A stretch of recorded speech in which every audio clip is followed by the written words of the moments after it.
नमस्कार, माझ्या किचनमध्ये आपलं स्वागत आहे. आज आपण बनवत आहोत साबुदाण्याची खिचडी. साबुदाण्याची खिचडी ही आपण उपवासाला बनवतो आणि साबुदाण्याची खिचडी ही सगळ्यांना आवडते तशी खायला. तर साबुदाण्याची खिचडी बनवण्यासाठी मी काही साबुदाणा घेतला होता. त्या साबुदाण्याला 2-3दा पाण्याने धुवून घ्यायचंय स्वच्छ, म्हणजे त्याचा चिकटपणा स्टार्च जो असतो तो निघून जातो. आणि त्याला आपण पाण्यामध्ये व्यवस्थित भिजवत ठेवायचं थोडा वेळ, अर्धा तास. आणि ते पाणी सगळं काढून साबुदाणा हा भिजत राहू द्यायचा. एक तर रात्री आपण भिजवत असू तर तो अजून छान बनतो, आणि नाहीतरी आपल्याला 4-5 तास आधी साबुदाणा हा भिजवावा लागतो. साबुदाणा खिचडीमध्ये साबुदाणा भिजवणं ही प्रोसेस खूप महत्वाची आहे. साबुदाणा जर व्यवस्थित भिजलेला असेल तर तो छान बनतो, मोकळा आणि चिकटत नाही. तर इथे आता मी साबुदाणा अर्धा तास पाण्यात, थोड्याशा पाण्यात भिजत ठेवला होता आणि नंतर मी तो उपसून घेतला आणि तो 4-5-6 घंटे मी राहू दिला आणि तो आता मस्तपैकी छान भिजून गेलेला आहे. बघा, आता हा बनवण्यासाठी रेडी आहे.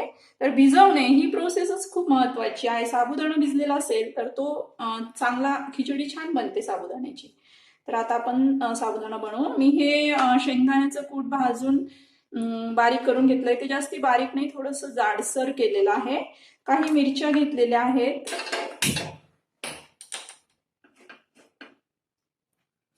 याच्यात मी थोडस तूप टाकते. कुणाला तेल आवडतं, कुणाला तूप आवडतं, दोघांची चव छान लागते, पण मी आता तूप टाकते. ते खूप जास्ती नाही टाकायचं, प्रमाणात थोडं कमी टाकलं तरी छान बनतो साबुदाणा. एवढं टाकते मी.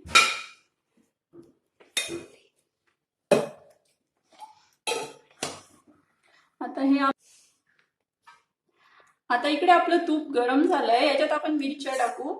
ह्याच्यात बटाटे कट करून ते तळून घेतले आणि मग साबुदाणे टाकले तर त्याची टेस्ट खूप छान येते. पण आज माझ्याकडे इथे बटाटे नाहीये, त्याच्यामुळे मी मिरची टाकते. मिरची भाजू द्यायची आहे. मिरचीचे बारीक बारीक कट करून घेतले. ते वाटून थोड्याशा मिरच्या टाकल्या तरी पण छान लागतात.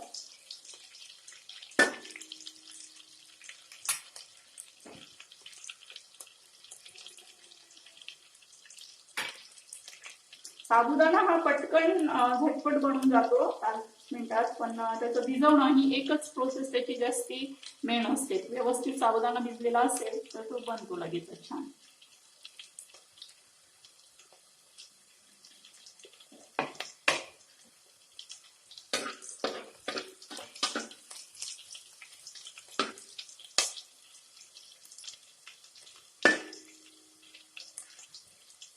याच्यात जिरं टाकलं तरी पण टेस्ट छान येते, पण आमच्याकडे उपवासाला जिरं चालत नाही, त्याच्यामुळे मी ते शक्यतो नाही टाकत.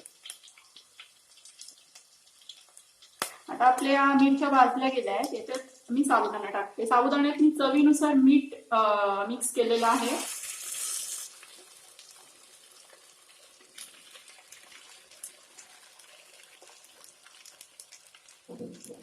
याच्यात मी शेंगदाण्याचं कूट टाकू लागेल आणि आता हे सगळं आपण व्यवस्थित चांगलं मिक्स करून देऊ.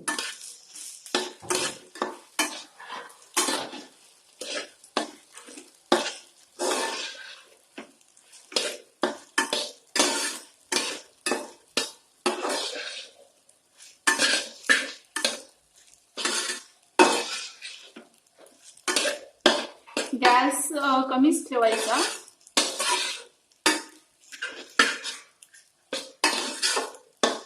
आता हे शेंगदाणे आणि साबुदाणा हे सगळं छान मिक्स झालेलं आहे.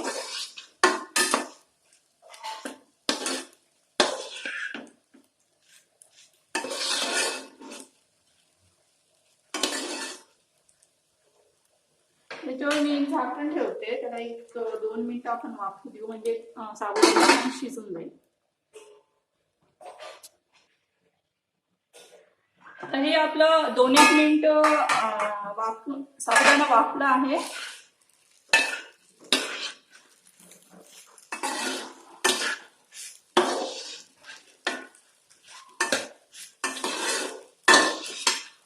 बघू शकता तुम्ही, तो एकदम मोकळा आणि असा दाणेदार झालेला आहे. तो तेवढा सॉफ्ट पण आहे.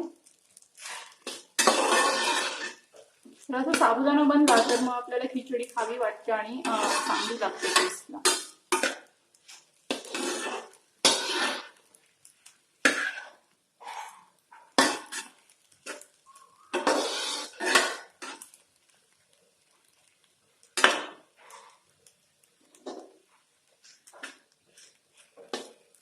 तर ही आपली साबुदाणा खिचडी आता तयार आहे.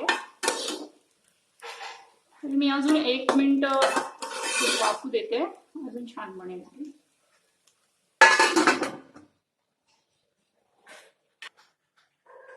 आणि आता मी अजून 1-2 मिनिटं वाफू दिले होते, कारण वाफल्यानंतर साबुदाणा हा खूप छान टेस्टी लागतो. आता मी झाकण काढते.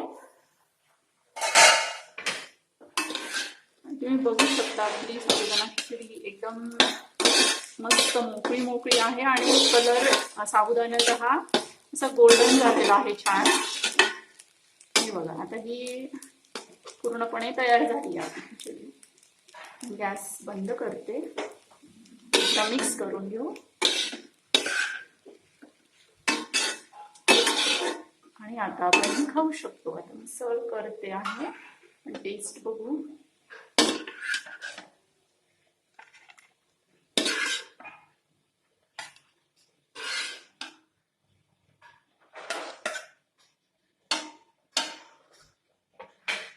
तर आपली ही आता छानशी मस्त साबुदाणा खिचडी तयार आहे.